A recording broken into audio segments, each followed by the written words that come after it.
kind of do for real. Cosmic psychedelic funk is what I came to do. Yep. Hi. I'm so by funky. Hey. So by funky. Hi. I'm so by cosmic soul. Hey there, everybody. What's going on? Dr. Takara Nicole here. We are here for another episode of, hold on, let me introduce the co-host. Well, gee, thanks a lot, Dr. T. Oh, by the way, I'm Alan T. Black. I'm the co-host, but let me get back to the fabulous Dr. Oh, no, don't do that. Don't do that. We are here for yet another episode of Your Author's Authority. This is the official TV show for authors right here coming from Omaha, Nebraska. We are elated today to have a legend upon us. I met this amazing guy a couple weeks ago at a conference. And Alan T. Black, how long have you been knowing this amazing gentleman? Well, now I guess I'm going to have to just put it out there. But Dr. Thompson and I have known each other since, was it the fall of 1973? Yes. Yes. He was a sophomore in college and I was an incoming freshman. Yes. Was it a rainy day in September? I'm just kidding. Really? Really? How did we meet? You told me that a while back. We were in the gym, just open gym, and I saw you take a pass and put it between your legs like a figure 8, and then you threw it behind your back like this. The person took it and laid it up, and I said, I like that guy. That's What? it. No, that's not the real story. Yes, it is. That is not the real story. Stop. Anyways, you guys, we have a legend upon us. We have the one and only Dr. Franklin Thompson. He is a legend here in Omaha, Nebraska. We're going to see how that story really measures up. Is that the real story? That's a real story. So you got game like that, Alan, and I didn't know? Well, I was a lot younger then, though. I mean, I'm just saying, Alan got game, we didn't know. Okay, that's another show, you guys. Dr. Thompson, thank you so much for being with us You bet. today. Glad to be here. We're excited to learn about you and your authorship journey, but tell us a little bit about who you are. Many things. I was taught at Omaha Tech High School before, doing the old days, and we were taught to be what we call Renaissance women and Renaissance men. So we were taught to do many things, and I'm not sure whether they teach young people to do that these days, but educator for 46 years, a mental health practitioner for 10 years, a city councilman for 16 years, director of human rights and relations for 5 years, brand new author, and then ever since the days of being under Michael Driver, who's a big-time person with music, been into music for at least 40 years. Did you say 40? Yeah. Mm-hmm. That's simply Yes. amazing. Yes. Yes. Michael Driver has mentored many of the musicians in town. Okay. Mm-hmm. Awesome. So you said something that I didn't know. I thought you've been writing for years. So how long have you been an author now? I would seriously say it took me 20 years to write the book, not because I couldn't write, but because I wasn't mature enough. But I didn't publish it until about 2 years ago. That's so exciting. So you guys can see a copy of the book. It's called Confessions of a Murphy's Law Child. It is there on the table. And then he has this amazing piece. You want to introduce that, Ellen? Well, because of my relationship with Dr. Thompson, we go back 51 years to when I had a fro and I was fly, but I need those pictures days are long and since proof. gone. I need pictures. So a picture's worth and 1,000 words, but my word isn't? I need a picture. Is that what we're doing now? Wouldn't you guys love to see a picture of Alan Black with a fro? Hey, my fro didn't compare to Dr. Thompson's fro. I'm just telling y'all, okay? Now He had it going on. I need social proof now of both of you guys in your fros back in when was anyway, this? I'm sorry. I digress. I I digress. So, yes. we're also going to talk about Dr. Thompson's CD, one of his many music projects. This is the latest one, I do believe, which is called New Glasses.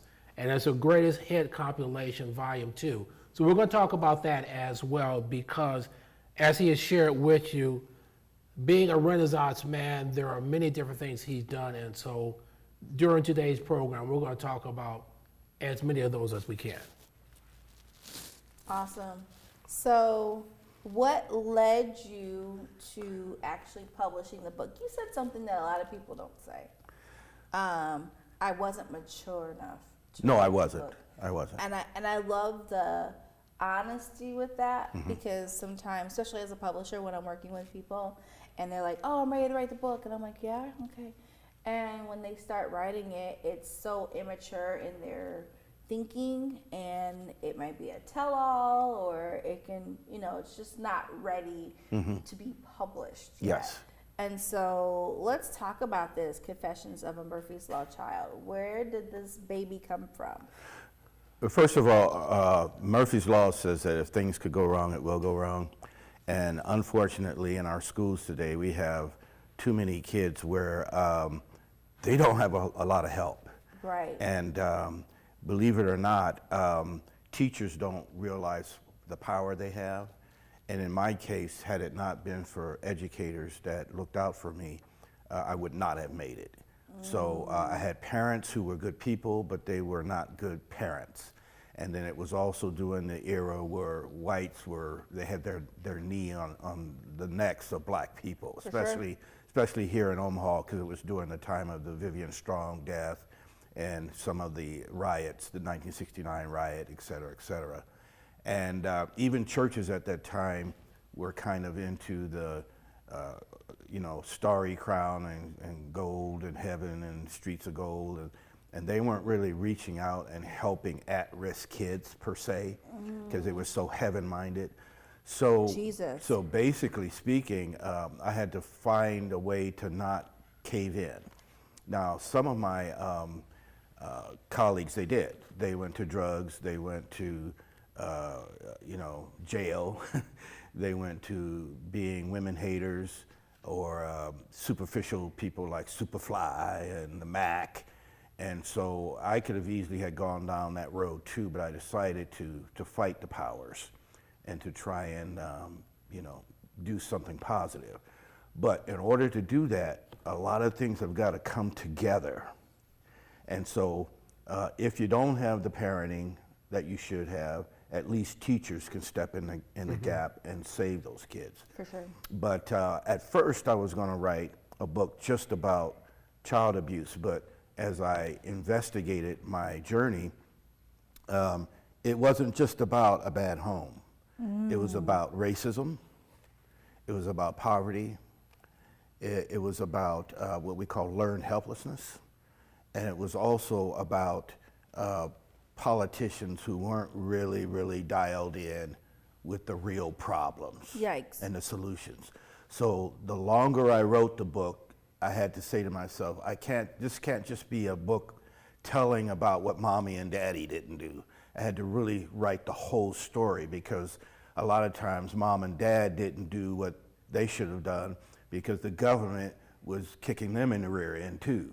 So it became a complex kind of a thing. And the goal is twofold: unfold that complex web, to unravel that so that people can see what happens to kids. Yeah. But also to let these kids know that despite all of that, you can still beat it.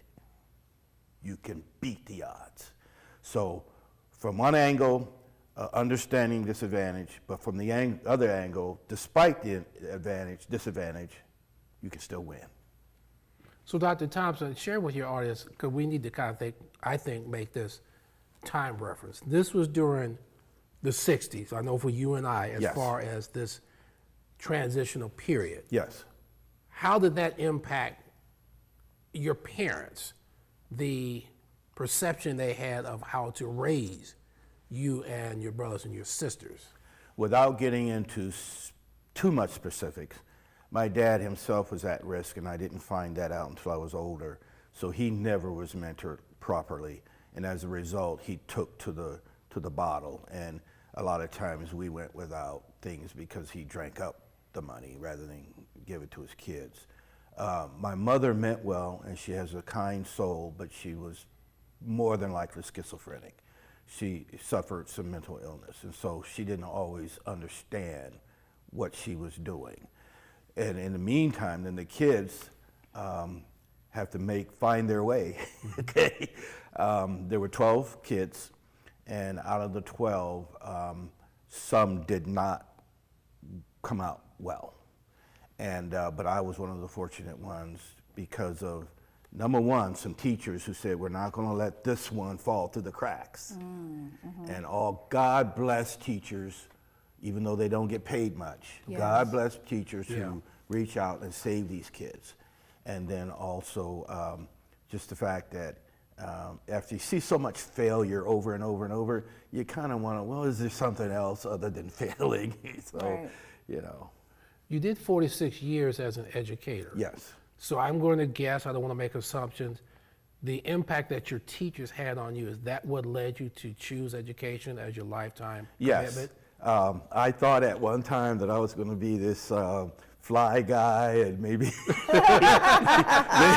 maybe be a movie star, or I thought I was going to be the next Sly Stone or whatever.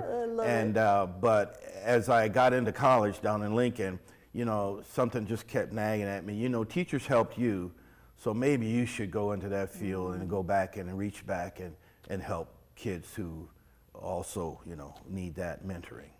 So that's how I became an educator. Okay. So you did 46 years. Share with the audience what levels. Was it pre-K, post pre-K? Where did it all lead to? About, I would say, 10 years at Burke High, which is high school, 5 years at the alternative school, which is called Blackburn now, 5 years at Creighton Prep, which is the total opposite end of an alternative school, and then 30 years or so at UNO teaching teachers. Yes. Okay. Wow. You have a very extensive portfolio. And so when you talk about sharing your story in here, was that difficult? Yes, it was very difficult. Because, first of all, because you have to get rid of all that junk that's inside you. Okay. For sure. And second of all, I was too immature. I wanted to swing and knock people out, and yeah, I got you now, you know, payback, you know, kind of like the James Brown. The big payback. That's right. Yeah. You know how he, Payback. you know how he goes, I'm mad, you know. Right.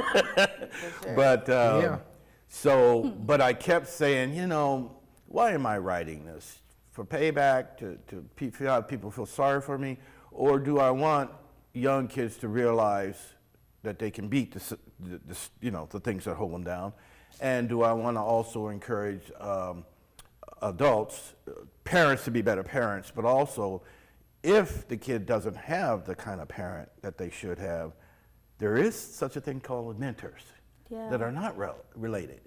So the older I became, then the more mature I wanted the book to be. So I had to go back, rewrite. And so now I'm not finger pointing like I was 15 years ago, but more pointing out what is wrong in a society that's very narcissistic. And then how then can we undo that so that our kids become healthy? The title, Confessions of a Murphy Law Child. Confession, as you and I, Takara, will agree, you're owning up. Yes. The owning up is one thing. The sharing is a whole different thing. Yes. How did you embrace that particular challenge to go ahead and be transparent? That's very difficult, and most people would not do it. The transparency in the book includes things that I could have done differently too. So I'm sharing not only bloopers from relatives, but the bloopers I made too. But I'm always coming back to the root of why things are the way they are. It's not just because you're a bad person or you're egocentric. A lot of the times we've been miseducated. Like, for example, during the 60s and the 70s, black males were mistaught that to be a black male meant to be fly, smoke dope, have 3 girlfriends, what it be like, all that kind of stuff. And she's laughing at me. But, but if you know your real history and you go back to like the Harlem Renaissance, you'll find out that black people were 360 degrees. So they knew how to have fun, but they also went to school and they knew how to be in the church. They knew everything, 360 degree men and women. And so what I had to do was unlearn what racism taught me and then relearn what true black history is. And that's a journey that takes a while. You just can't get that overnight. Exactly. Yeah. Mm-hmm. Exactly. This is a powerful discussion. I mean, when you think about sharing your life story, it's never easy. And then thinking about how you have pivoted into so many different sectors where your story is needed, in those sectors. And so, Alan, you asked the question that was, one of mine, when you think about a profession and going into education and, you shared your why behind that. So now that you're on this authorship journey, what are some of the things that you're looking forward to? My story is a 3-book story, so I have 2 more books to write on that. And then I also am contemplating writing the Tech High story, which is Nebraska's best kept human relations secret. I mean, yes, you'd be amazed at what took place during the tough years. And the tough years were 69 to 74, 75. Give you an example, okay? My senior year, we had started off with 369 people in our senior class. Only 154 walked. Yes. And through that senior year, people either dropped out, went to jail, transferred out to a quote saner school. I mean, it was quite the school year. It was the first year of a black principal in OPS. Dr. Odra Bradley was the first black principal of a high school in 1971-72. And it was an incredible story, so incredible to where you didn't know when you went to school that morning, you weren't sure what was going to happen. And anything could happen from, I remember, for example, one day, the students at that time, which were very, very radical, Tech High was sort of like the alternative school for OPS at that time. And some of the students, not all, but didn't like Odra Bradley as the principal. They thought he was a quote unquote Uncle Tom. And so one day they falsified pulling the fire alarm so that he could leave the building, and then they went in and sprayed some lighter fluid on his desk and said his desk on fire. Now that happened in Omaha, Nebraska, not Compton, not Detroit, not New York, but Omaha. That's why I say that the Tech High story is one of the best kept human relations secrets in Nebraska. Wow, you are such a pillar in this community, and the knowledge that you share is so deep and so rich. I think a lot of people can learn and appreciate from elements of their own town that they probably don't even know about. Yes. What are you looking forward to sharing throughout your authorship journey? So not just your 3 books. Do we have music on the horizon? What's next for you besides the other 2 books that have to come out? Minimum of 2 Possibly more. 3. 3 or 4, because Right. there's just so much So much to more. share. For example, if you don't mind me No. tagging off of that, another book that I probably need to write is the book about politics, being in politics. And I'm one of these individuals where I believe that both Democrats and Republicans are guilty and can do better. I believe both are. And so I'd like to write that book, the inside picture, the inside story of politics locally here, and then ask individuals to let's rise to a higher standard, you know. So that's another possible book to write. Awesome. But my goal in all of my doings is to try and improve race and human relations. Race relations, just particularly, and then human relations being, you know, the broader picture. I probably was hardwired from childhood to do that. And people say, well, you're so serious, Franklin, can you ever have fun? Yes, I do. Yes, I do. I think Alan was at a birthday party recently where he saw me scratching on the floor when they put on Atomic Dog. So that's right. We both were. We turn it up, as y'all say. We turn it up. So yes, I have that serious side, but then I have, you know, just the regular homeboy side too. Yeah. But one of the things I don't want to do is go through life and not share the knowledge or help bring about opportunities to go higher. If I don't do that, then my Creator would not be happy with me. I went through those things for a purpose, and the purpose is to try and better human and race relations. I love it. Now the music, that particular CD is actually a complement of the book. And if you look at the last page of the book, it actually shows that. I saw that. But basically speaking, the music is sort of also challenging people to a higher norm. And my songs probably would be boring to most young people today. I'm not going to have a song or write a song that says something like, I'm going to lick you up and down, okay? So I'm not going to have a song entitled WAP, okay? What do y'all know about that? Oh my God. We may be older, but we're not naive. Wow. But I will have songs that's called, you know, The American Dream, or, you know, Black Pearl, which is a song that I'm dedicating to the strength of black women and how black women have held the black community together for decades. So those are the types of songs that I write. So where can people find all things Dr. Thompson? I have a website, omahachangeagent.com, omahachangeagent.com. And then you can also go to the local bookstores, Book Nook, Bookworm, Afro-American Bookstore. These are some places in town that my book can be purchased. And, you know, it's all good. It's all good. Yes. It's all good. It's all but good. I think, to be fair, though, you also need to talk about the social impact of growing up and how it's influenced you musically. Yes. Because you are a pioneer in music here in this city as well.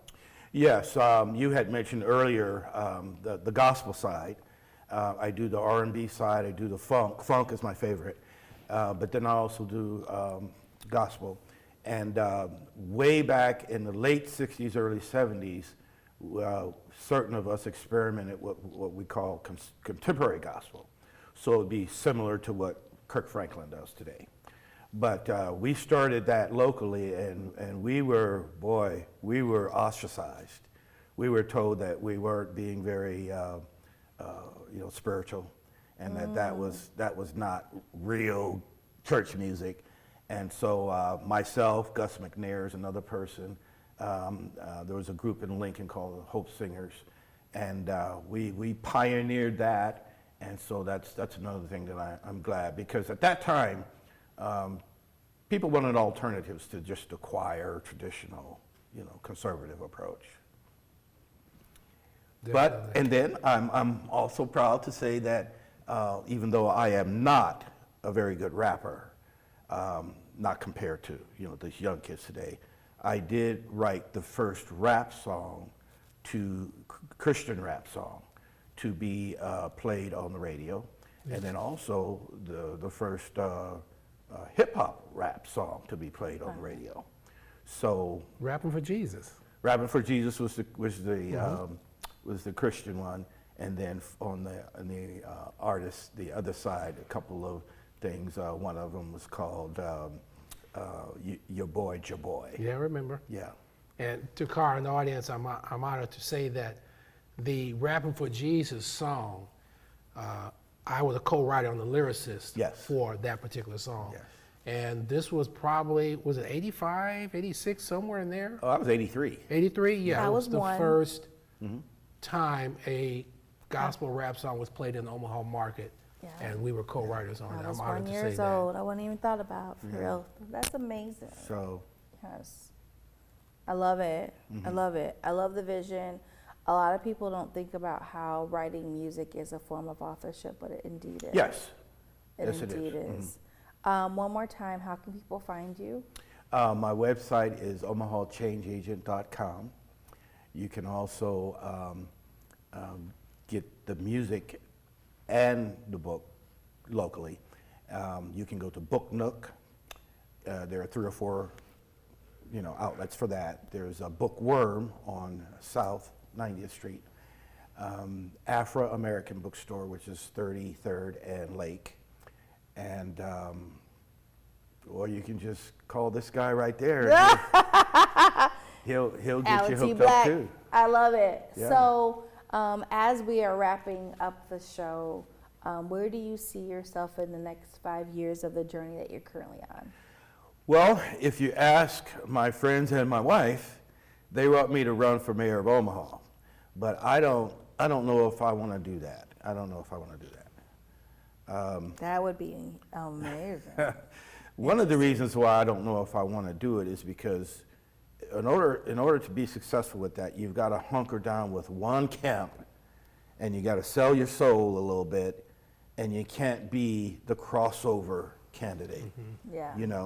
And so I'm so much into eclectic thinking and bipartisan and collaboration that people from both parties will get angry at me and sabotage me. So Ooh, we don't need that. I'm not sure if I'm going to go down that route. Yes, no. But thank you so much for having you on the show. Well, we're excited for having you on the show today. Excuse me. I'm soaking in everything you said. You said a whole lot. You guys, here is his book. His CD comes with the book. Make sure to check out the places he mentioned where you can go ahead and grab it. And this has yet been another episode of the Your Author's Authority Show, the official TV show for authors. And we'll see you next time. What you trying to do for real? For real. Cosmic psychedelic funk is what I came to do. Yep.